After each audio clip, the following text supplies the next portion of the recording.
it's a good opportunity, A, to do something in a character, B, from a point of view, right?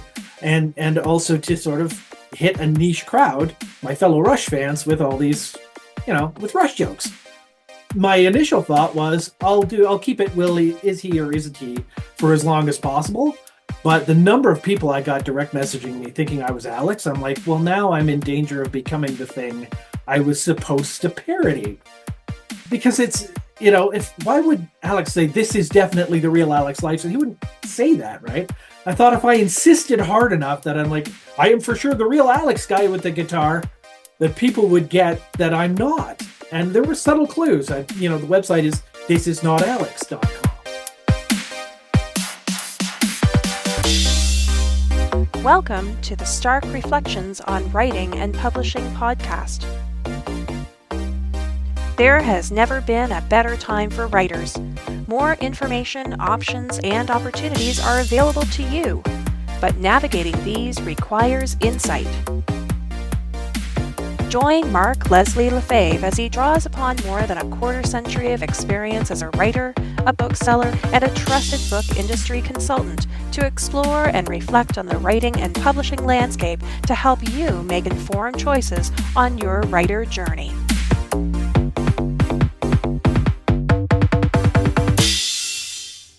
Hello, Reflectives, and welcome to episode 408 of the Stark Reflections podcast.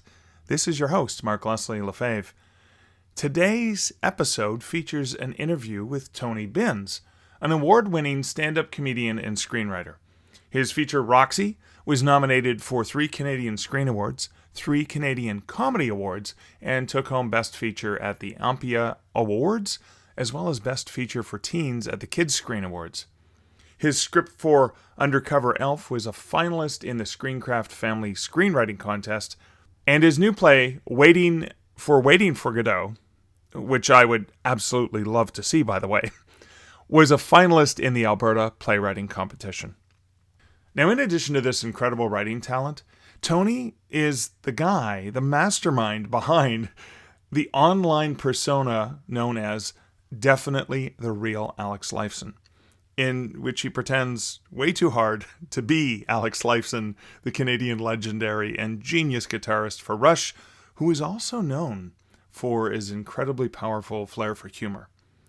Now, Tony's Facebook persona is so much an ode to the type of humor that Alex exudes that I'm sure I'm not the only person who was convinced for the longest time that this might actually be the real Alex hiding behind a fake persona pretending to be himself. That's the kind of obscure humor Alex has long been known for. I mean, Tony's profile on Facebook has the following text: I'm not Alex Lifeson, but I'm a guy pretending to be a guy pretending to be Alex Lifeson for comedy reasons. Frankly, I'm shocked that needs clarification, but here we are. In any case, when I found out about the man behind this profile, I just had to chat with him. And I was so thrilled I had a chance to speak with Tony to learn more about his comedy and his writing. And I know you're going to love this conversation with Tony that's coming up later in this episode. But first, a word about this episode's sponsor. This episode is sponsored by Toronto Indie Author Conference. Are you an independent author navigating the complexities of the publishing business? Do you dream of transforming your passion for writing into a thriving author business? Don't miss this opportunity to immerse yourself in the world of Canadian indie publishing's first author business conference. This is taking place at the end of April 2025 in Toronto, Ontario. It is the second annual conference, and it is run by Dao Wong and a whole bunch of amazing folks who work on Dao's team, bringing in some truly tremendous speakers, including this year, we're going to see Becca Syme is returning. Becca was there last year. She's returning, which is amazing. We're also going to see Mallory Cooper. There's so many other amazingly talented people who will be there for this 2-day conference in Toronto. I am honored that I get to be a speaker at this again, and it is fantastic. And one of the things I love so much about this conference is, and it's the reason that that Dow created this conference in Toronto, is Dow was tired of having to always to travel to Vegas or to Florida for various major conferences for really serious high end earning authors, and Dow is one of those really high end 6/7 figure authors who is doing an incredible thing. I have an interview. You can hear me talk to him and learn a little bit about his background, about the conference as well. I'll have a link in the show notes to that if you're curious about it. But was also a very, very intelligent business person, and that's how he runs his author business. And this conference is on par with how he runs his author business, and I'm so thrilled. And if you're curious about this, if you're in the area, by all means, come check it out. You can go get tickets over at torontoindieauthorcon.com. And if you do come, I look forward to seeing you there. Please do say hi and let me know, hey, I remember you mentioning this on your podcast. Again, that's the Toronto Indie Author Conference taking place that last weekend in April of 2025, and you can learn more at torontoindieauthorcon.com. And now, comments from recent episodes. So for episode 404, Elbows Up Canada, over on Spotify, and this is kind of cool. I didn't even realize that there were comments on Spotify till I saw a notification earlier today. And over on Spotify, Daphne Garrison said, as a U.S. citizen, I sincerely appreciate this commentary. Thank you. And thank you, Daphne. I still love, respect, and adore my American friends. And I am in this with you. I know the countries are clashing, but it's not the people that are clashing, and it's good for us to remember that at that level, at the person level, we're in this together. So thank you so much. I appreciate that.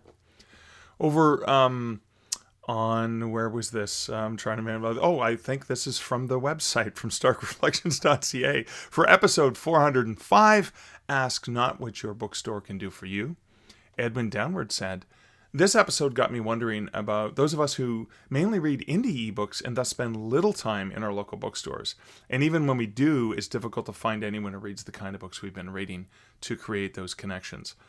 Excellent point, Edwin. Here's the thing. I mean, you as an indie author are aware, most likely, that you're reading indie ebooks, probably because you're engaged with and knowledgeable about that community. But think about that engagement that you have with the community and how you discover those books of other indie authors that you're enjoying and reading. It's the same thing. It's the same thing for the bookstore side of thing. It's that learning and getting involved in the community. I bet you there's probably commonalities of looking at the indie author books that you've read and then finding comp titles. And Edwin, I'd love to suggest this, is by all means share some of the titles that you've read, that you've loved from indie authors, and I would love to work with you to figure out, and of course share this with the community, because it's a good learning for all of us, is how do we find those comp titles? How do we understand what those comp titles are? Just from our own experiences as readers and people in the industry, but I even have some cool tools that I've been playing with myself that can help us learn a little bit more about that. But thank you again, Edwin, for that comment. And also for that same episode on starkreflections.ca in the comment field, Don King said, "Hi, Mark. 2 things quickly come to mind. 1, don't re-record or edit out the cat. That's part of doubling down on being human. LOL.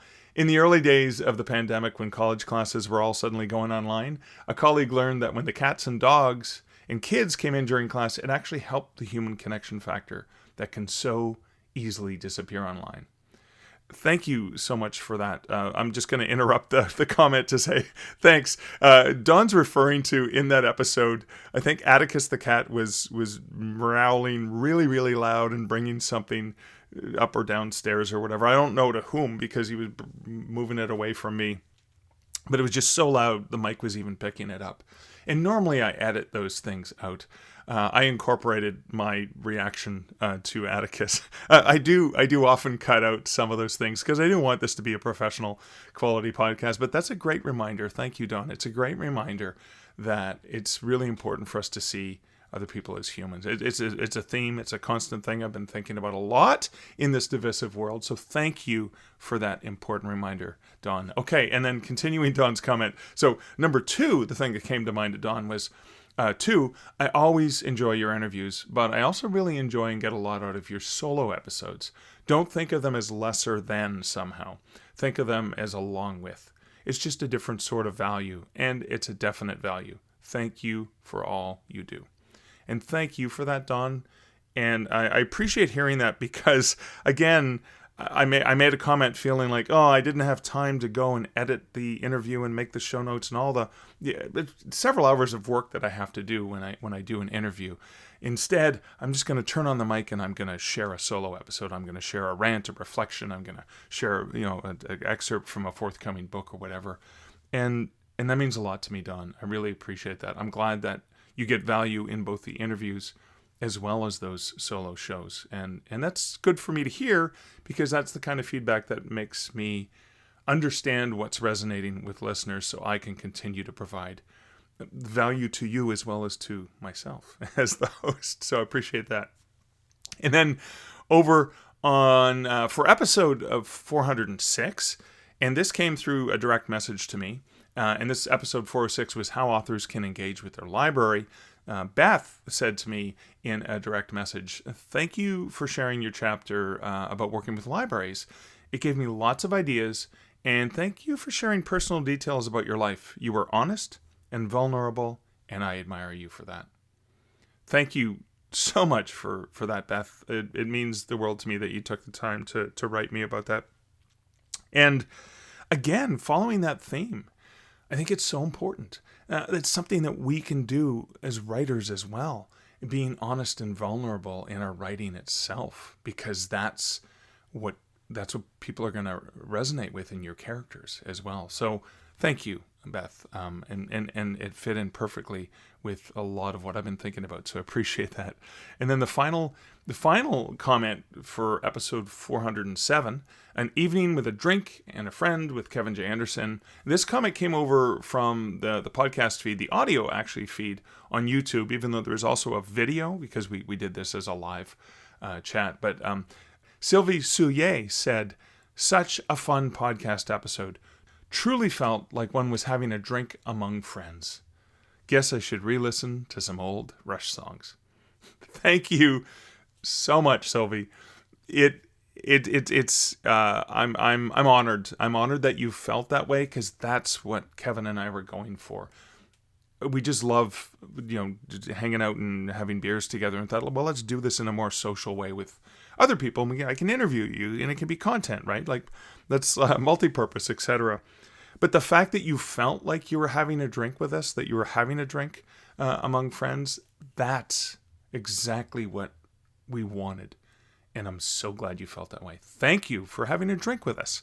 And of course, it never hurts to re-listen to some old Rush songs. And of course, I did play the clip from Time Stand Still in that episode as well. Because I'm sure my listeners know my passion and adoration of the boys from Rush and the incredible stuff that they put into the world.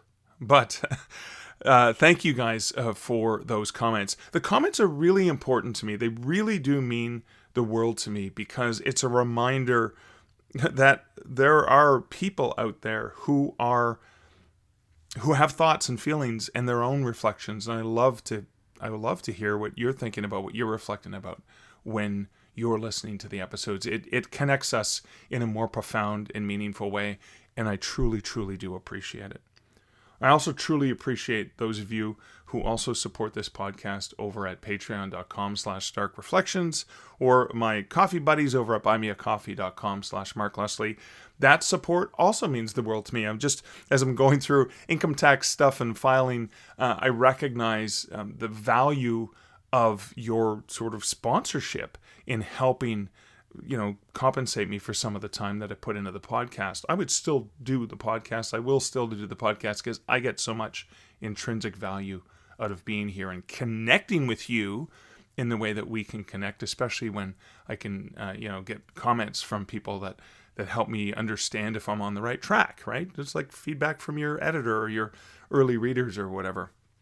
But I do appreciate the support from my patrons and my coffee buddies as well. And I will be putting out some additional extra content, including a preview of a keynote that I'm going to be giving that's coming out in early April as well. And I thought yes, it should be premiering at this event, but I think my patrons can get it a little bit early because you guys are pretty awesome, and why not get access to it in a very easily digestible form? And maybe getting it early will inspire you to want to check out that full virtual day conference for writers as well.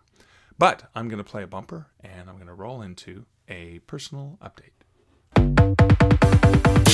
As things are moving along, I am still committed to getting through this backlog of years of taxes that I have to file. And it's really eye-opening. I know, and the other thing I'm doing is I've kept up.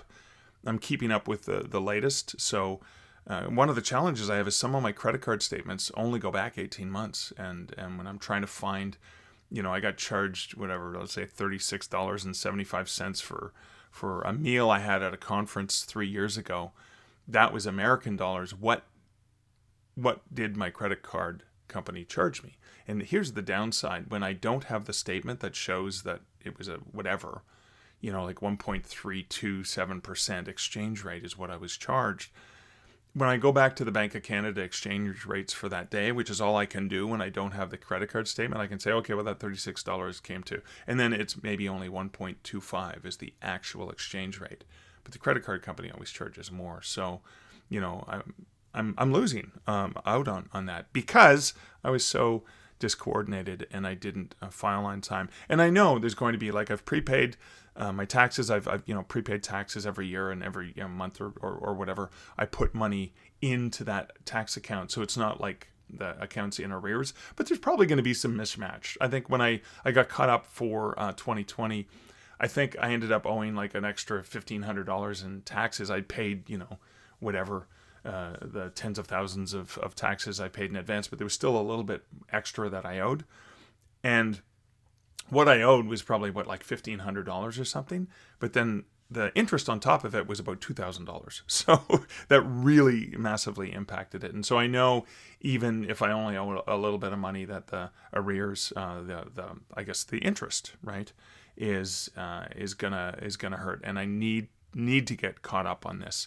So this year, by the end of April, I can actually be caught up all the way up to 2024. Again, procrastinator's dilemma, and this is the only time I've ever done this. I could blame the pandemic and stuff going on in my personal life, but really it was just my fault for letting it go too far and then never properly playing catch up. And so I do procrastinate regularly. I'm a procrastinator, but I think I've learned my lesson. and especially like spending like an entire weekend going through and catching up on things. And the funny thing is even after spending probably, easily 20, 30 hours on one of the years, it was just earlier this morning, and then I found another receipt that I had misplaced somewhere and I hadn't put in the right spot. And I'm sure I've missed some things. And it's just a matter of, do I spend extra hours trying to find that $10 receipt or $100 receipt? One of them was a marketing expense for written word media.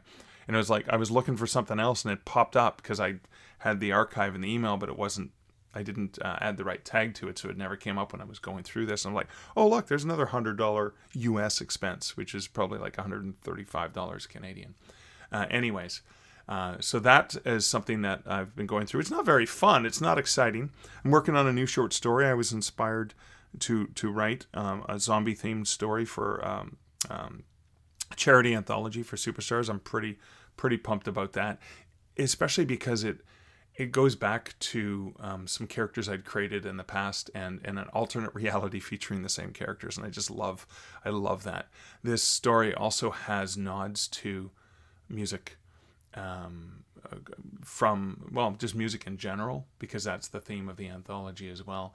And it also has some nods, and I've done this in some of my short stories, nods to references to some of my other fiction. Very subtle. Again, no one's going to really notice unless they're a diehard fan. So I'll probably be the only one who notices that. Anyways, other personal update stuff instead, in addition to trying to get some writing done between the cracks, is forthcoming events for me as an author. So April 2nd, 2025, in Brantford, Ontario, at the Brantford Public Library, from 6 p.m. to 7:30 p.m., I'm doing an hour-and-a-half talk on Inside the Writer's Mind. It's part of a series that they're doing. And Inside the Writer's Mind, Mark Leslie Lefebvre on ghosts and paranormal storytelling. And I'm going to just be sharing the behind the scenes of why I wanted to write in this realm.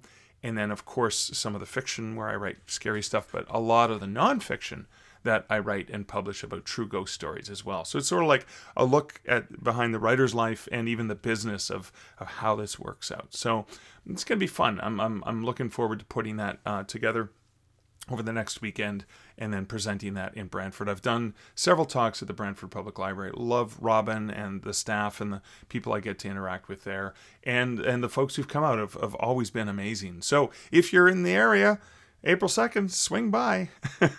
Now, you don't have to be in the area on April 6th. On April 6th, I'm doing a keynote for day 2 of the Book Fest, and that's thebookfest.com. And April 5th is the first day. It's a day for readers. And so I know Peter James is going to be one of the guest speakers there, etc. And Shel Honecker from Indie Author Magazine is doing the opening day keynote for that day, which is really, it looks like a really tremendous and fun day. Day 2, April 6th, is for writers. And I'm honored that I'm doing the opening keynote for that book fest. And my talk, which is a 10-minute keynote that I've pre-recorded, is a talk on, dear writer, the world needs you, perhaps now more than ever. And it's a lot of my thoughts and reflections on the value and the importance of writing and storytelling, especially in difficult and trying times. So it's meant to be an inspirational talk about the power that we hold as writers. And again, it's free. You can register at thebookfest.com, and that's coming up on April 6th. And I think I will sneak in an audio version of that early so that my patrons can have a listen to it a little bit in advance. I mean, you got to get some perks, right? So anyways, and then April 7th, so that's pre-recorded already, so I don't really have to do anything on April 6th, so that's kind of cool. I'll probably be working on my taxes still. But April 7th is when I fly to Los Angeles to participate as the newest judge. I joined last year for Writers of the Future. And this is a week where we are working with the winners, the winning writers, the winning illustrators, and leading workshops and education on the business and craft of writing, all this amazing stuff. I'm so honored I get to be one of the judges who's there mentoring and supporting the students all week. And then the big black tie gala on Thursday, April 10th, and it will be live streamed, where we get to celebrate the excellence of the writers and the illustrators. And it was great. I got to co-present one of the awards with Lee Purcell, actress Lee Purcell, which is really great. It was really exciting. And it's just so much fun. It's such a wonderful, beautiful, magical evening of celebration. I'm honored I get to be there. If you're in the LA area, let me know. There all week. We will love to get together for a coffee, perhaps even a beer. I'm a big fan of beer. But I'm looking forward to that. And of course, Kevin Anderson, it's actually his birthday today as I'm recording this. I texted him when once I knew he was definitely awake. I didn't want to send it to him too early because I'm 2 hours ahead of him. Just saying, hey, having a beer for you. Happy birthday. I can't wait to buy you some beers in person in LA in a couple weeks. So we'll be able to have an evening with a beer and a friend, or a drink and a friend in person. But that's it for my lengthy personal update. Let's get in to this interview with Tony. But before we get into the interview with Tony, just so you can understand the humor and why I think it's so funny that he, definitely the real Alex Lifeson, is here's a clip from Rush was sort of ostracized from places like the Rock and Roll Hall of Fame, despite all of the accolades they've had in the industry, and billions of albums sold or whatever it was, and they were never admitted into the Hall of Fame. But it was just not that many years ago, just before they retired, just a few years before they did their last tour, they were accepted into the Cleveland Rock and Roll Hall of Fame, and so. Geddy Lee and Neil Peart and Alex Lifeson were there in person. And Neil didn't do a lot of things like that. Alex and Geddy did more of those. Neil would rather just stay in the background. But all three of them went, which was a big deal, to receive this incredible honor. And Alex did the acceptance speech. And in typical Alex fashion, there was a speech written, but he delivered the entire speech just using the words blah, blah.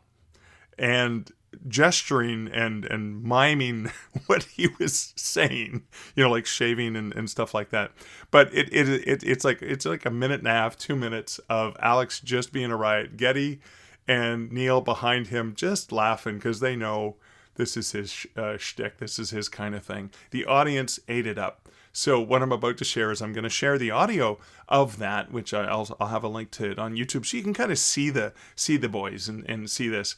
And it has subtitles, so I'm reading the subtitles of what Alex is really saying when he's saying blah blah blah, because I've never heard somebody say blah blah blah with such brilliant humor, compassion, and expression. So I will play that, and when that ends, you'll get to hear my awesome interview with the amazing, the talented, the one and only Tony Binns. And so here is, with me adding in the subtitles from the video, a rough translation of Alex Lifeson's speech at the Rock and Roll Hall of Fame.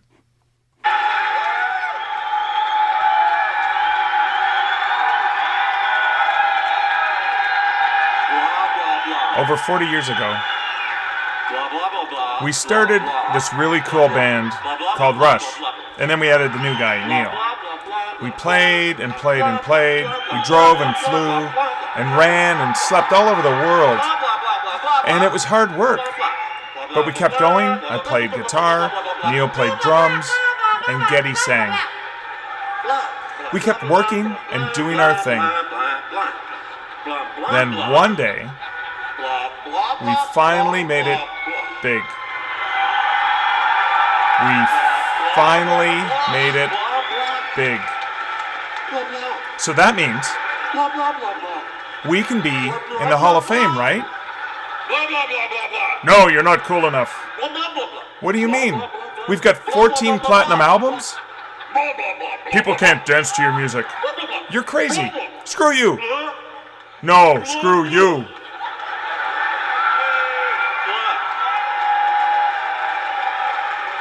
So, we kept on playing and time kept passing. We played more shows and traveled the world. Then one day, ring, ring. Hello? Yes. What? Really? That's fantastic news. They want us. This is great news. So we got dressed up, shaved, presenting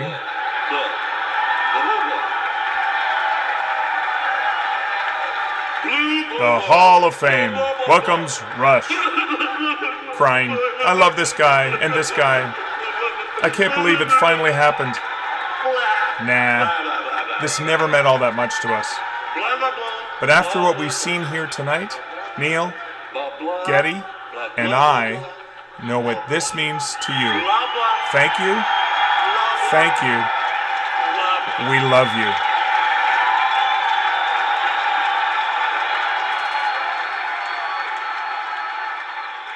Hey, Tony, welcome to the Stark Reflections podcast. Thank you very much. Thanks for having me. Well, I'm really curious to talk about, I want to get into definitely not the real Alex Lifeson, but I want to talk about your role as a writer, as a screenwriter, as a writer for stage and stand-up comic. Yes, I was a stand-up comic for pretty close to 20 years, actually. Wow. It's a long And time. are you a Canadian? Yes, Okay. I live in Calgary, Alberta. Okay, awesome. A place I visit, I've visited every August except during the pandemic for a Hmm. writers conference. So there all the It's a time. Love it. Yeah. it's a terrific city. I'm loath to leave here. It would have to Yeah. be a big paycheck to get me to leave here. Awesome. Where did it all start for you? So that love of the stage and comedy and stuff like that. Well, like as a creative person, where did that begin? Well, I am a multifaceted nerd. Okay. Several of my nerdinesses overlap. Uh, Comedy nerd was one of the early ones. I remember I used to, before VCRs, which gives you a clue of how old I am. I used to take those, those little Canadian Tire type uh, audio recorders, little tape recorders, and I Yeah. used to tape episodes of SCTV just so I could play them back and memorize them. Like I was that guy. Okay. Um, so and then Monty Python, I got huge into that. Um, so and and the trifecta of Canadian nerddom, you got to have Rush in there as well, right? Oh That's yeah, yeah, all of course. part Yeah. of the big thing. So it started there. I always thought I was going to be an actor, and I don't miss acting. I miss Shakespeare. I love Shakespeare. Okay. But I found I was doing an awful lot of portering and grave digging, and not a whole lot of. I don't even, I don't need to be Hamlet, but give me a shot at Claudius or something. Yeah, yeah. But no, if you've got a sense of comedic timing, they're like, great, you be the gravedigger. Oh Go. wow. Okay. So Wow. I was encountering a lot of that, and also the fact that I don't audition well. I act well. If I do a cold read, I'm usually pretty good. But if you put me in a pressure situation, it's weird. I freeze. You point Really? a camera at me, and I kind of like, yeah, I just come across really, really stiff for Oh some wow. reason. Um, but I can act. I have acted. I've done voice acting, and then it sort of evolved when I was in university. I, of course, also being Canadian and a comedy nerd, became a huge Kids in the Hall fan, Of course. and so I founded a sketch troupe locally, and that was where I was doing my first comedy writing. Was in this troupe called Obscene but Not Heard. Nice play on words. So we were, and we managed to make a go of it for a little while. We were kind of the go-to sketch group in town for a while. We did a lot of fringe festivals and things like that. And it was Right. roundabout when that was starting to ease off that I started putting my foot into stand-up. Okay. And stand-up was tough for me as kind of a shy person. So what would happen is I do stand-up, I do fairly well, but then the first time I'd bomb, I'd be scared off it for like a year or 2 years. Like I Right. wouldn't go back. Yeah. When I knew I could do it was when I bombed and came back the next week. Wow. And Okay. that's when I knew I was like, okay, now I can do it. Okay. And so yeah, I worked for Yuck Yucks. It's kind of a weird system here in Canada. It was almost at the time like there was a monopoly. You either worked for Yuck Yucks or you were not a professional comedian. Right. If you were trying to be independent, you could scrape by with a living, but Yuck Yucks had a stranglehold on everything. Yes. So I was working for Yuck Yucks for a number of years, and I was a headliner there. But I found myself spinning my wheels a fair amount there too, because you get all these auditions for Just for Laughs and all that. If they don't pick you after a while, you're cold product. You're like, yeah, I've seen him. I'm not interested. We know what he is. Yeah. And then what happens is when you're out on tour and you're out in these small towns and stuff, your act starts to suffer because you're starting to do the kind of jokes you do to survive in small towns. And then you look at your act and you realize, oh my God, it's three-quarters sex jokes and about 8 impressions. I'm not super happy with this right now. Yeah. So when COVID hit, that was it. That was the final nail in the coffin for me. I was like, I think stand-up's done. Okay. But fortunately, I was able to, through stand-up, through a friend who was a stand-up, he knew a producer. And that producer asked me to do a bit of writing for their sketch show and some punch up on a movie they were working on, and they Okay. enjoyed working with me. And then I pitched them a movie called #Roxy, which was a teenage version of Cyrano de Bergerac, and she was a big Cyrano fan, so that actually ended up getting some funding. It got made. It's on Prime Video. You could find it there right now. Which is fantastic. Wow. And so Yeah, that went from just sort of stand up to writing a movie, writing the yeah, script for a movie as well. yeah. And I've always been a movie fan, so I've always been interested in doing that. But actually mapping out a movie plot wise Right. is tricky, can be tricky. Fortunately, I had the play to lean on, so it was a good way of learning was to take a plot that's already existing and just sort of adapt it. That way, you're not sitting there Um, staring at the screen going, "I don't know." They just say things and stuff happens. I don't know. so that background in theater then, so that was an Mhm. easier way for you to adapt that into a screenplay then. Yeah, I think so. It's certainly given me an ear for dialogue. Right. Okay. I think if I had a strength, it would be dialogue. If I had a weakness, it would be plot. Okay. All right. So But this film was nominated for what, half a dozen different awards, right? yeah, yeah, and there's always that part of you that's like, hey, I got all these award nominations. And then there's that inner voice that says, yeah, but it's Canada. There's like four other movies. Don't do that to yourself, but I do. You can't help it, right? It's just your brain goes, yeah, but it's Canada. They had like eight other movies that year. Come on. Well, that's not But true. no, I am They had 16 movies, not eight. but of course I'm very proud of it. It's Yeah. there is a movie I co-wrote on YouTube called Truck Stop Bloodsuckers that I was brought in essentially to punch up somebody else's horror movie. And Really? because for some reason, Is it a short? no, it's an actual feature movie, but at the same time they tried to make it an episodic YouTube series. Okay. So we had to keep both of those things in mind while writing it, which Okay. made it complicated. Um, so this poor woman had written, a campy horror flick that wasn't 100% comedy. They sold it to a comedy channel and said we need to make it more comedy. So I was brought in to Okay. sort of shoehorn jokes into this poor woman's horror film, And that was called Truck Stop Bloodsuckers. Which Bloodsuckers. I look at it now and as you often do with your first projects, you're like, eesh, oh. So I don't talk about that one much, but I am quite proud of Roxy. Oh, I will good say stuff. Good so. stuff. Definitely have to check those out. Now, you're currently, as I understand from the bio you sent, you're working on something called Saving Mr. Christmas. Yeah, that's finished. It's the funny thing is I just got a note from the producers saying we have someone who might be interested in it. Could you make a list of like who you had in mind for these parts?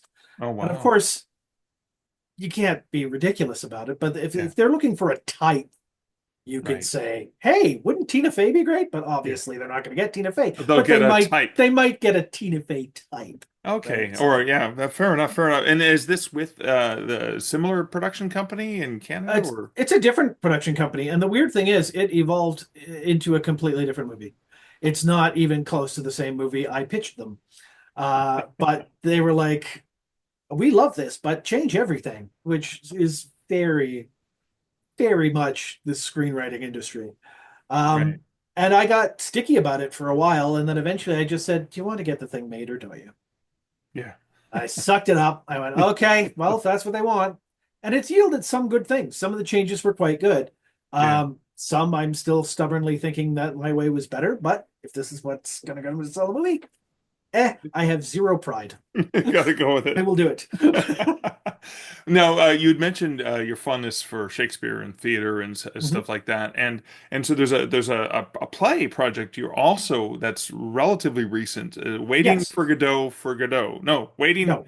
Waiting for Godot. I got it Yes. wrong, but Yeah. it is a classic, well, modern classic play. Yeah. And what is Waiting for Godot?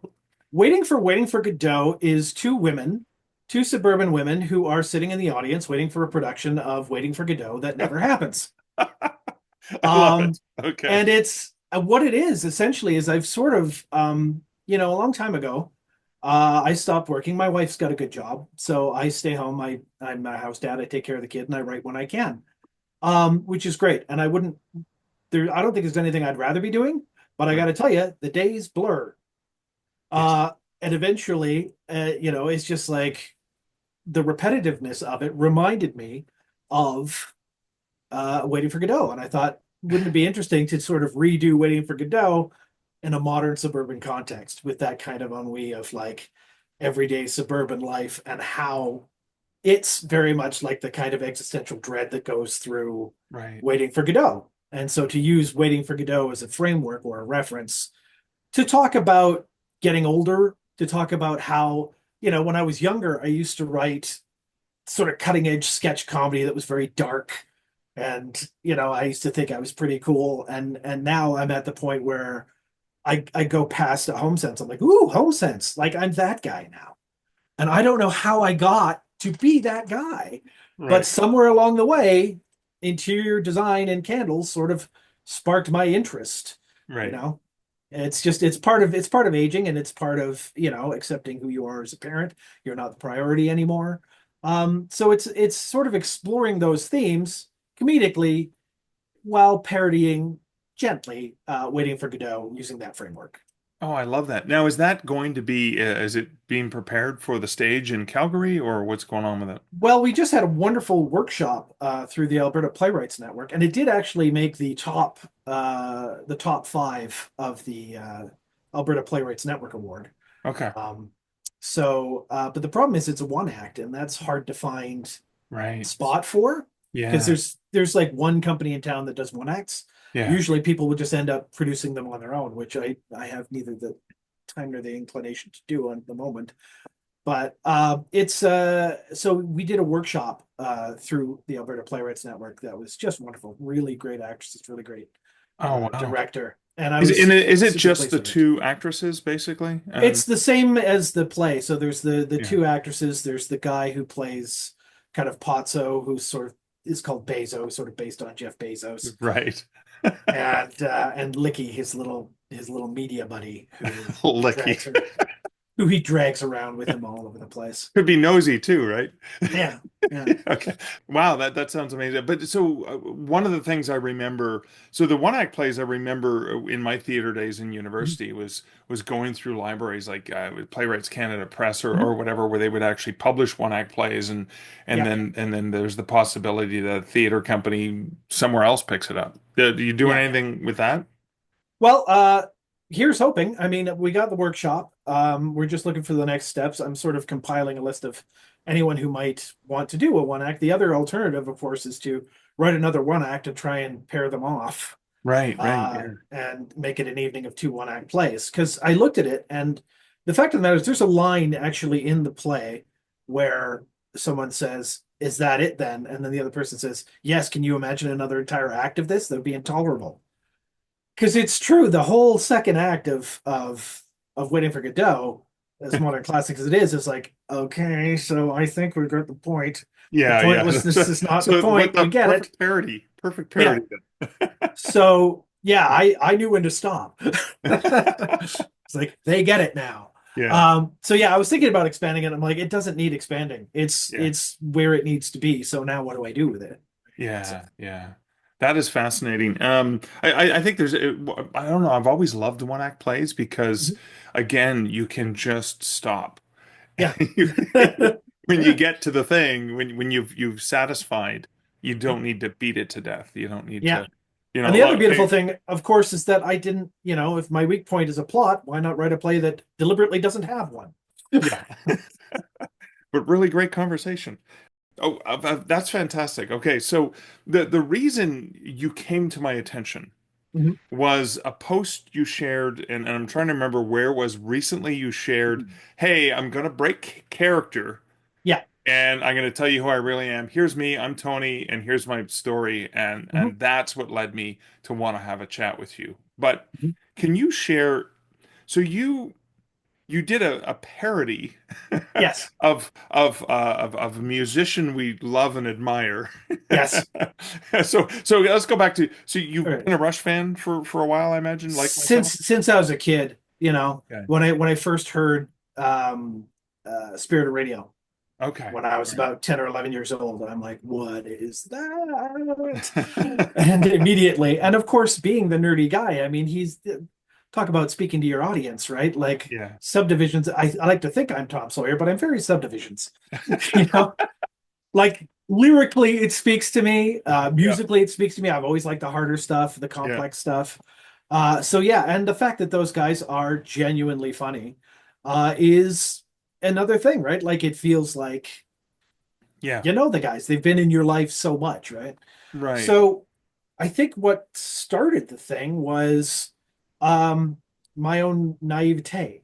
I I posted something about maybe about I think I posted a Geddy Lee interview talking about his parents surviving the Holocaust, and I said this story he tells would make a really good movie because it would. It's an amazing story. Yeah. Yeah. Um, and a Facebook Geddy Lee, I will say a Facebook Geddy Lee, Right. hearted it. Now, this is not one of those guys that says, that shows up and says, "How long have you been fan? Yeah. Talk Yeah. to Yeah. me." Yeah. Yeah. This is a guy who just reposted everything Getty posts on Instagram. Yeah. So when I looked on it, I'm like, it could be him. Holy shit, it could be him, right? Like it's, oh Yeah. my God. But then I found out, of course, that Getty isn't on Facebook. And I was like, oh, and then I started getting mad. I'm like, who would do that? Yeah. Why would they do that? What could they possibly get out of it?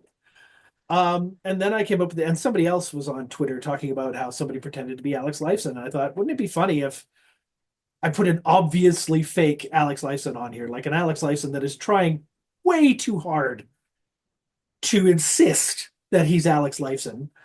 But at the same time, this would allow me to do a lot of niche Rush jokes. Because, of course, I'm obsessive about it. I have all the details. It's a good opportunity, A, to do something in a character, B, from a point of view, right? Yeah. And also to sort of hit a niche crowd, my fellow Rush fans, with all these, with Rush jokes. Yeah. My initial thought was I'll keep it Willie, is he or isn't he, for as long as possible. Yeah. But the number of people I got direct messaging me thinking I was Alex, I'm like, well, now I'm in danger of becoming the thing I Yeah. was supposed to parody. Because it's, if why would Alex say this is definitely the real Alex life? So he wouldn't say that, right? I thought if I insisted hard enough that I'm like, I am for sure the real Alex guy with the guitar, that people would get that I'm not. And there Yeah. were subtle clues. The website is thisisnotalex.com. Yeah. But I got a lot of people who are like, I think it's Alex. This is so great. Alex, can you write to my sick friend? And I had to I didn't want to spoil the joke, but I Yeah. had to at some point say, look, everyone, I'm not trying to fool anyone here. I thought I was being pretty clear that this is obviously a clown pretending to be Alex. Right. But I guess, social media is where subtlety goes to die. Well, the other thing too is the humor you use. Being a Rush nerd and having Yeah. attended to the various things that the guys have put together, whether it's in the album notes, whether it's in the books you read from the tour, the little videos they do, and Alex has definitely demonstrated himself to be a character. Look at his speech, Yeah. the Hall of Fame awards, the actual Yeah. speech that he just riffed on. That's the kind of thing Alex would do. So it's almost like in character. So Yeah. that multi-layered questioning. Because I remember for the longest time going, it doesn't matter if this is the real Alex or not. He is as funny as the real Alex, Well, and thank his you. insistence that he's the real Alex is the Is joke. That yes. because so I just it was so layered and complex. When you posted, this is Tony, this is Mhm. me. I'm thinking, well, that's something Alex would do. Is he would get a picture of a friend, That's right. just slap it Post up. it on there. Yeah. Now he's Alex pretending to be a guy, pretending to be another guy who's a different guy. Yeah, yeah. So I Jesus. still Yeah. convinced you're in on it with Alex, and he just Oh God. he said, "Hey Tony, can you do this interview with Mark so that we can just Yeah. blow him off our trail?" Wouldn't that be nice? Oh God. My dream, I think three-quarters of the reason I did is the hopes that he'd just see it. And Well, that's what I was curious about is has he seen any of that? I have no idea. I don't know how he would. I'm assuming he hasn't. It's gotten a little kind of a niche following, a Yeah. little over 1,000 followers, but it's not like It's blowing only a up. thousand followers. Oh, okay. Yeah. But it's not like blowing up. So Yeah. I don't imagine it's everywhere so that it would be across his field of vision. I Right, don't right, yeah. imagine he has seen it yet. I would love for him to see it and to drop me a little note saying, "Hey, maybe don't do that" or Yeah, something. yeah. Would you please knock it off? Exactly. Then send me some sort of takedown notice or Yeah. something. If Just he signs a restraining order, it's still an autograph. It counts. that's right. There you go. That's all you get. So I guess I'm curious about that parody that you're doing on an ongoing basis because the content you write is very well researched. That's probably because you have obviously read Getty's memoir Yeah, and have read a lot of interviews with the boys. sure. Yeah. I mean, I don't think there's any such thing as a casual Rush fan. I think once we're in, we're It's all hard, kind of yeah. like in, right? And part of that's the ADHD too. I think my son's got pretty severe ADHD, and when he's into something, he just decides he's into something, he goes all in. Yeah. And I'm kind of the same way. I introduced him to wrestling recently, and then it took him a couple of days, and they decided he was in. He was like all in Yeah. constantly, and it's a fairly recent phenomenon. But you'd think he'd been a wrestling fan for years and years and years. He just goes in hard. Yeah. I was kind of the same way, particularly with Rush and Monty Python and Star Wars and all the things that were my thing. I would go hard. Some people can actually enjoy stuff without needing to know every single detail about it. I'm not one of those people. Yeah. Well, I mean, speaking of Monty Python, on my 50th birthday, we did a Life of Mark party, which was themed after Life of Brian Oh because yeah, it's my favorite movie of all time. And I yeah, thought this is one of the ones where you and I could probably immediately jump into the argument sketch and probably yeah. back and forth one another for the full, right? Over COVID, to keep sane, I actually did a live reading of a one-man Holy Grail. I had the script.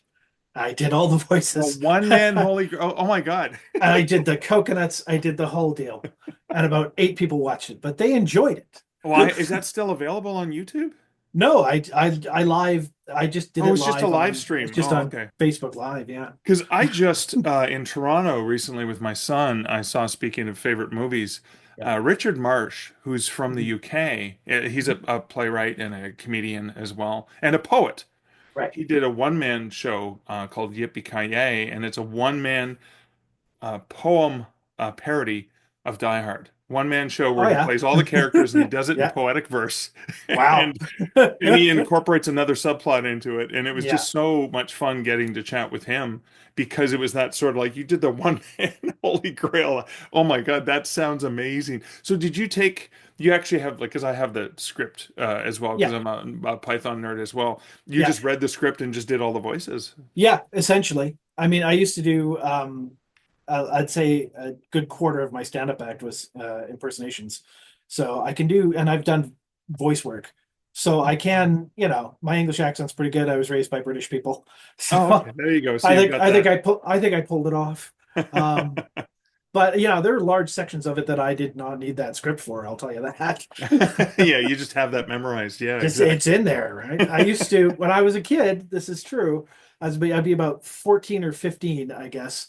I had taped on beta two things: Holy Grail and the Grace Under Pressure concert, and I would play them like you'd play a favorite album, just Right. over and over and over. I used to wore that Betamax tape out. Oh man, wow. Yeah, I remember listening to Monty Python cassettes, recordings of the albums yeah, of their shtick, and again, maybe because I'm an auditory learner, when I did theater, the best way for me to learn my lines is record a reading that we did, mhm, yeah, and then listen back to the reading, and that's how I memorized my lines. I had to do it that way. yeah, Because that was that sort of auditory. And I was explaining to someone just this past week, so much of my brain is wasted on lines from yeah. old sitcoms, movies, and lyrics, right? Like, It is. the Rush lyrics. Like, all of Yeah, the lyrics are there. And yet I it's can't a remember someone's name that I just met. yeah. I'm the same way, and it drives my wife nuts. Like I'm like, well, I can recite Holy Grail end to end, but I can't do my own taxes. Welcome to marriage with me. Yes. Like, I know who that actor is from that obscure thing, but I can't remember that person you introduced me to 20 minutes ago. Which is just bizarre. So this is amazing. You've done a lot of other script work, and you said you did voice work as well in Yeah, different productions.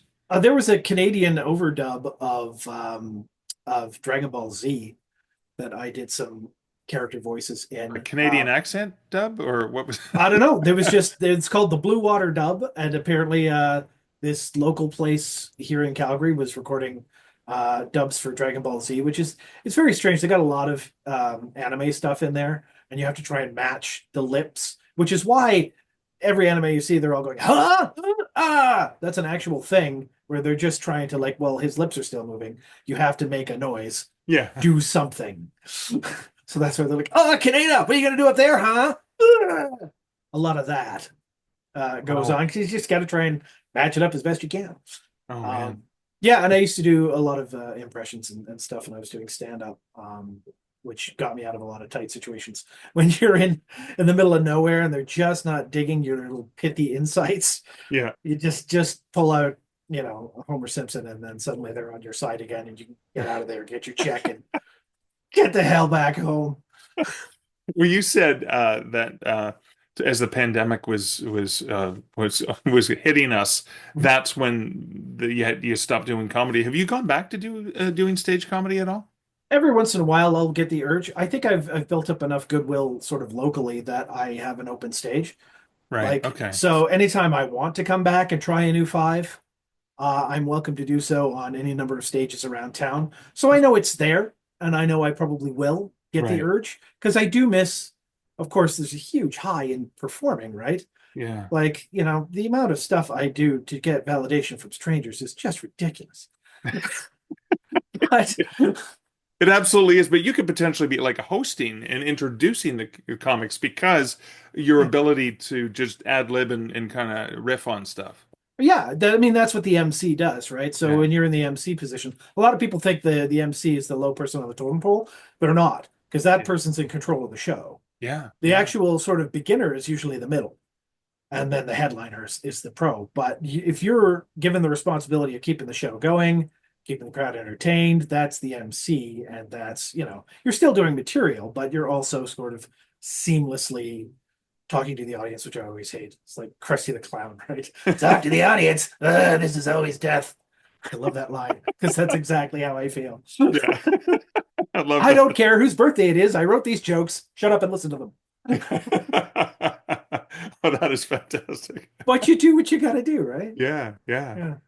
So Saving Mr. Christmas is sort of in production. That's in other people's hands. Yeah. The Waiting for Godot has already been workshopped and Yeah. that's sort of out there. Is there anything else that you kind of coming up on the horizon that you're looking forward to working on? Well, I just finished adapting a pilot from a novel. There's a Whoa. Canadian novel called, here it is, The Smelt Dog Man by Frank McDonald. Oh I'll hold wow. that up. Okay.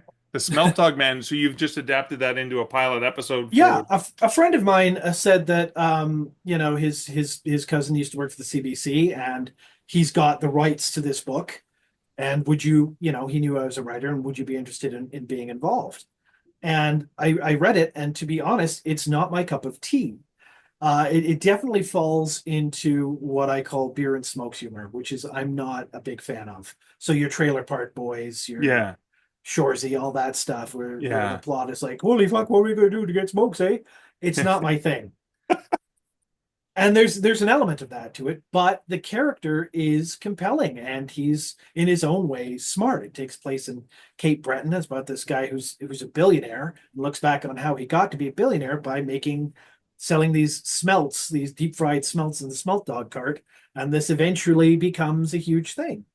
Um, and I think it was what was interesting to me was the fact that despite his circumstances, he is a very bright guy. It's an interesting character. But also him being a first person narrator throughout the book allows for creative opportunities in the pilot. So Okay. essentially, I thought if we're to get all this stuff in here, we got to Deadpool this guy. So he is talking to the camera. There's jumps in time. There's Right. opportunities to present it in a way that is creative and playfully breaking the fourth wall in a way that I always enjoy. Right. So I'm trying that. Now, again, this is not an official thing. This is just something we're pitching. Yeah. Yeah. It's not been picked up. There's been a rumor that Rick Mercer from This Hour is 22 Minutes is maybe interested in taking a look at it. But again, there are no promises. Like every time somebody's like, super great, I want to see this film. Give me the script. And then you don't hear back from them for a year and a half Yeah. Or 5 years. or ever. Yeah. Yeah. Or ever. But yeah, it's so I've been enjoying that. So despite the fact that the material is not necessarily the kind of thing that I enjoy, I was able to get joy out of it, A, by how smooth and good the writing is and how interesting the main character is, and the opportunities to be creative with it, which I think you need to do to separate it from a Trailer Park Boys or something else. Right. Wow. Wow. So as we near the final questions, Mhm. is thinking about, let's think back to young Tony with a little cassette player and young Mark Mhm. recording their favorite TV shows or Yeah. albums, Mhm. listening to them repeatedly, memorizing Yeah. stuff, and thinking, wow, there's something there. There's something that I really enjoy in that creativity. What sort of advice would you give to the young Mark or the young Tony who's listening to this? Those guys who are making your life miserable right now are on their long journey toward the middle. Ignore them. I love that. Okay. That's from one of my favorite movies. That's from Almost Famous. Yeah. Yeah, well, they're all making their long journey toward the middle. I was like, God, I love this movie. Um, no, seriously. There are going to be a lot of people um, who are just seems that life is just easier for them. They're better looking, they're more athletic, they're whatever, right? And sort of the quiet, sort of creative guys, it's less of a case now. Like my son goes to a school right now that is arts oriented, and it's great because he was struggling in a regular school, and we put him in the arts based education, and he's doing great. My son, by the way, is a drummer, and he's a killer. He was like a product. He played YYZ when he was 11. Wow. The kid's amazing. Wow. Yeah, he's 14 now. He's going to be for his next concert. He's doing Tom Sawyer. He's very good, Oh, wow. but and he's in a place where that's being nurtured. So my Yeah. advice, getting back to that, would be first of all, and I tell him this all the time because he is so effortlessly talented. It's not enough. Put the work in. Like you've got to roll up your sleeves and put the effort in because talent will only get you so far. Um, he's very good, so he thinks he can coast. And soon he's going to find when people are zipping by him, and it's already starting to happen. But Yeah. when people are zipping by him, he's going to start to realize, oh, wait a minute, maybe I better put pedal to the metal. On the other hand, he's 14, right? You don't want Yeah. to push the kid to the point where he's, let him be 14 for a little bit. He'll get there. Yeah. Yeah. But yeah, just keep doing what you're doing. I used to write sketches and little comedy plays in notebooks and stuff. They didn't even have I didn't have an outlet for it. There was no drama program where I was or anything. So, but I wrote them down anyways, and Yeah. I'd show them to friends, and they'd say, "Well, why did you even write this?" And I don't know how. I was compelled to write it. I had the idea, and Yeah. what else am I going to do? It's not like I go out. I'm me. Just gonna put on that favorite movie or listen to that album or whatever. Exactly. Yeah.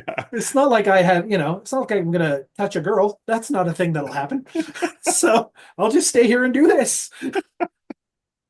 And yet, Mhm. for some reason, both of us did find a girl that would let us touch them. So there you go. Oh yeah, I know. God bless poor taste. Yes. So, Tony, where can people find you online? Where can they learn more about you? Whether it's the definitely the real Alex Lifeson or some of the plays or other endeavors you've done.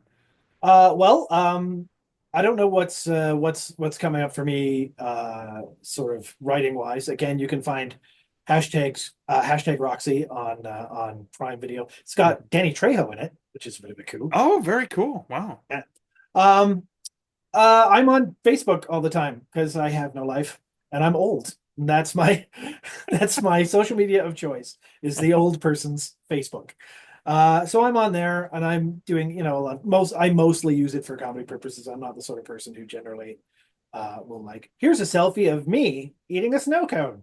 I do that sometimes, but not Yeah. all the time. Mostly if I've got a one-liner, I'll just run to Facebook. With a smell down it. Yeah. Yeah, exactly. Twitter, Facebook, Tony Bins, BINNS. Um, keep an ear out. I do have a podcast that I'm working on, Yeah. which was very difficult because, like you say, it takes hours and hours to do this stuff. You think it's simple, and it's not. The premise of the podcast is called the Plus Two Rodcast, and it's a Dungeons and Dragons podcast where it's D&D characters. It's scripted, D&D characters sitting around in a tavern with a magical thing that broadcasts their voice, and they're doing a podcast Oh my God. Oh called wow. the Plus Two Rodcast. So there's a character that's like he was a first level gnome illusionist, but he's been possessed by a lich. So he says all these terribly evil things in a very squeaky voice. They review dungeons. So they're like, what do we give this particular dungeon? It's like, well, the parking was terrible. We did that, and what were the magic items like? And it's like, it was called, it was the Tomb of Mediocrity, so the things weren't all that great, and so it's very insider. It's very niche, speaking to a specific audience. Right. But it's a lot of fun. It's got like fake D&D podcast ads and stuff in it. Oh my God. Wow. So I've been working on that for a while, but the thing is, when you don't have an actual budget, it's hard to like get people to put that kind of effort into it, right? So Yeah. these things take time. Do you do all the voices, or do you have guests? No, I have I do two of the voices. But fortunately, I have a lot of very talented actor friends, a lot of very funny comedian friends, Yeah. who are very good at that sort of thing. And I'd like to sort of push the idea of getting a lot of really talented women in it as well. Yeah. The acting community here in Calgary is very, very good, but the women in particular, I find, it's part of the reason I wrote Waiting for Godot with two women was like everyone I want to be in this play. Yeah. Yeah. There's a pile of them around. There's So the it's there's the practical. talent pool right there. Yeah. Yeah.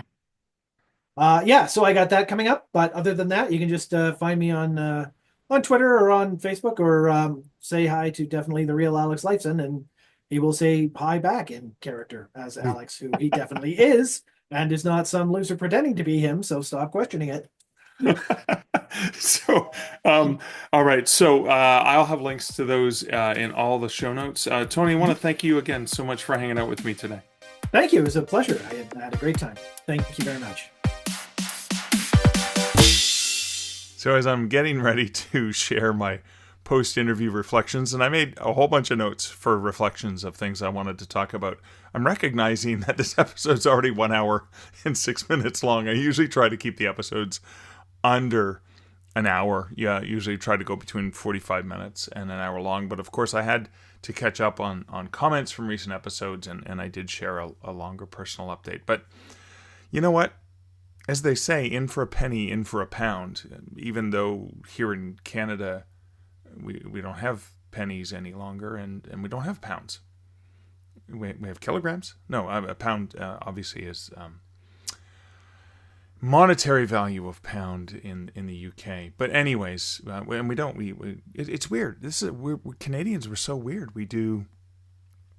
I usually weigh myself in pounds because kilograms is just a weird thing to do. We're a weird amalgamation or composite of metric and imperial and all kinds of things. Really, we really like to blend. Anyways, like I said, in for a penny, in for a pound. I'm gonna share my reflections because that is a part of what this podcast is all about. So I just listening back to this with Tony is like I really do want to see Waiting for Godot. I can never pronounce it properly. I also pronounced hashtag Roxy improperly. I forgot to pronounce the hashtag when I was doing the introduction, but I just realized I had done that wrong. I haven't watched that one yet, but I am looking forward to watching hashtag Roxy. It looks like a fantastic movie, and Tony stuff. I mean, he's fun to talk to. He's very creative. And I love the stuff he does, pretending to be Alex, and it's just amazing. So looking forward to checking out more of his stuff, and I'm glad I had a chance to chat with him. So a few of the things I wanted to reflect on. There's a point in the conversation with that inner voice of doubt, and it's amazing. Like, think about all of the things he's accomplished and the awards, etc. And, being nominated for all these awards, but then downplaying it because, it's Canada. They were just Canadian awards. It's like, we do that so often to ourselves as creatives and writers, is like, no, you're really good at this, and it's okay for us to own it. But we're constantly downplaying ourselves. We're constantly not pausing to embrace I guess the applause, for lack of a better term. I was working with a client earlier today, and we long time client, and They had recently read one of my short stories from my horror collection, and this client is not, by any stretch of the imagination, doesn't really read fiction much, definitely not a fan of horror, and this was a dark humor story. And it was really uncomfortable for me because the client kept saying, just remarkably excited about how great a storyteller I am. And yeah, it's always nice to hear that, but it was just really uncomfortable because we're not used to accepting praise, and I was trying to downplay it. He was like, yeah, but I've been doing this my entire life. I've been writing for 40 years and blah, blah. Like, you know what I mean? Like making excuses as to why I'm an okay storyteller. See, I can't even say I'm a good storyteller because it just feels odd. But I think as writers, we're so quick to judge and ridicule ourselves and put ourselves down. And it's so hard for us to accept praise or accept the good things that people say about us. So my lesson here for myself and for you is when somebody praises you, graciously accept it and thank them. I had somebody the other day that I met just paused and said, "Wow, you're really good looking." And I've never, ever thought that about myself. And so it was just kind of like a thank you. I appreciate that. That made me feel good. Thank you. Appreciate that.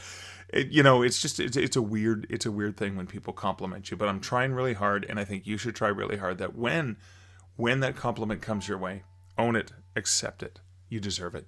You're worth it. You're awesome. Okay, so the other thing, and this comes up a lot. It'll come up a lot. I'm going to be having other discussions with folks from the industry that be in future episodes. But Tony's reaction of, to his script, we love this, change everything. It's so much part of the movie and television industry, and I think there's a few reasons for it. I think one of the reasons is probably because everyone wants to kind of have their finger on it and their hand on it. Right? It's like, no, but I did this and I did this other thing.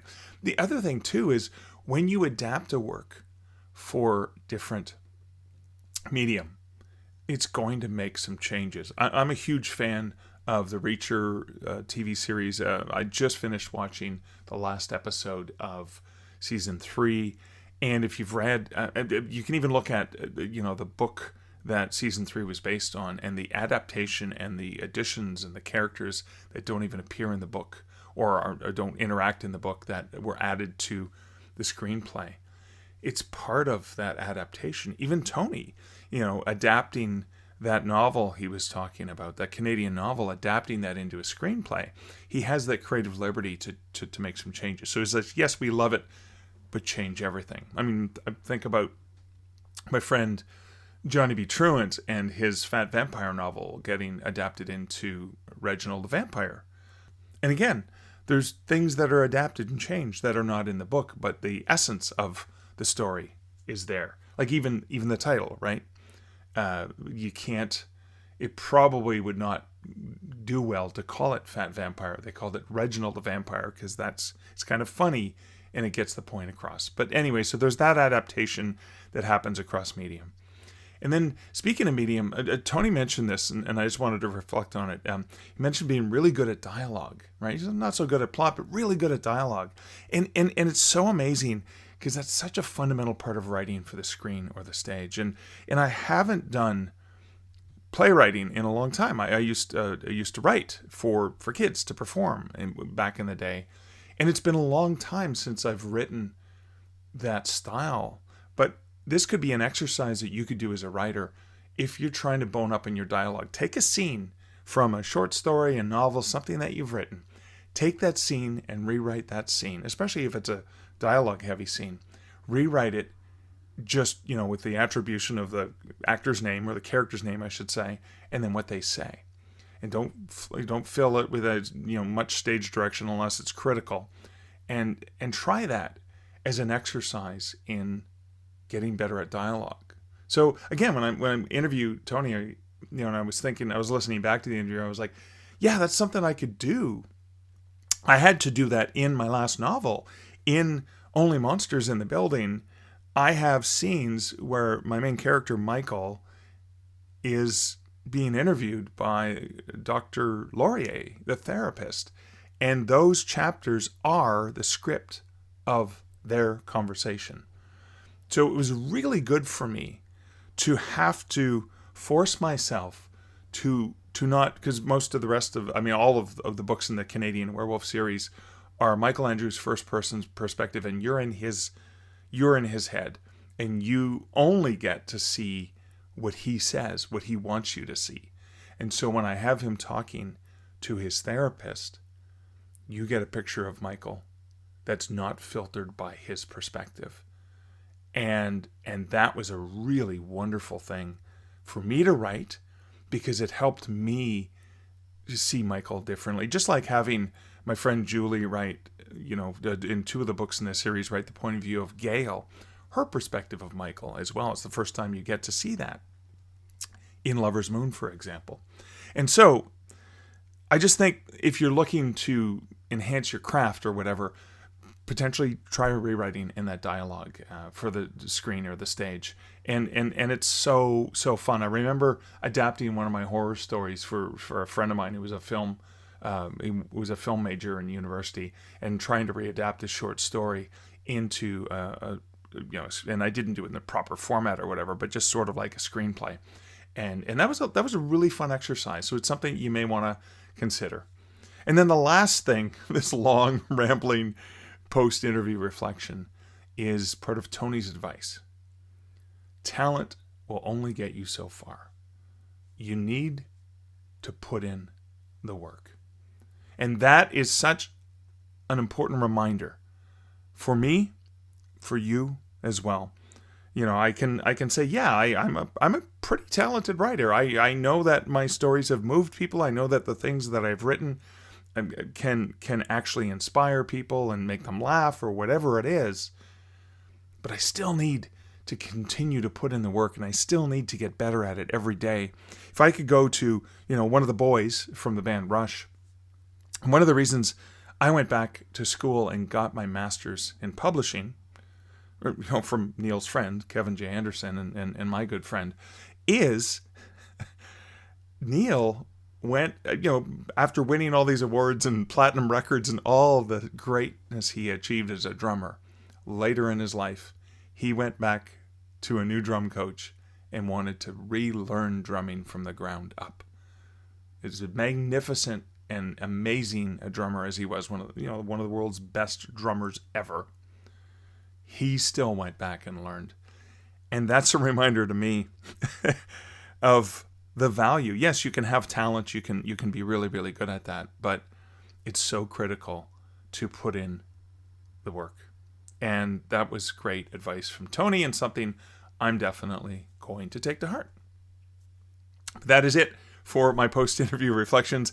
That is it for this interview. Thank you so much for listening. I recognize that, Tony and I, both Canadians, we made references to a lot of things that I'm sure folks who aren't from Canada might not get. We made some references that if you're not a Rush fan, you might not have picked up on. But so I hope you guys bear with the two of us and the fun that we had. I look forward. It'd be great. I do visit Calgary regularly in August. I'm gonna see if I can get an opportunity just to meet Tony, shake his hand, either buy him a dinner or buy him a drink, just because I think he's a great guy, and I think he'd be a fun guy to hang out with. Anyways, that is it again, as I said, for this episode. Thank you so much for listening. If you like the episode, one of the great things you could do is you could leave a review wherever you happen to listen to podcasts. Those always do, as authors know. Reviews make a huge difference. That helps. So thank you for doing that. One of the other things you can do is you can share this episode, or any episode that you fancied or that you got something valuable from.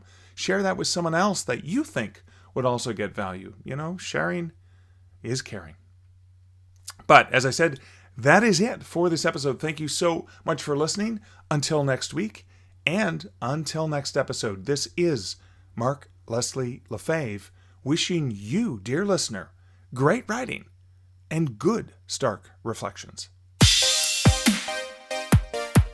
Thank you for listening to the Stark Reflections podcast. You can find show notes for each episode at starkreflections.ca.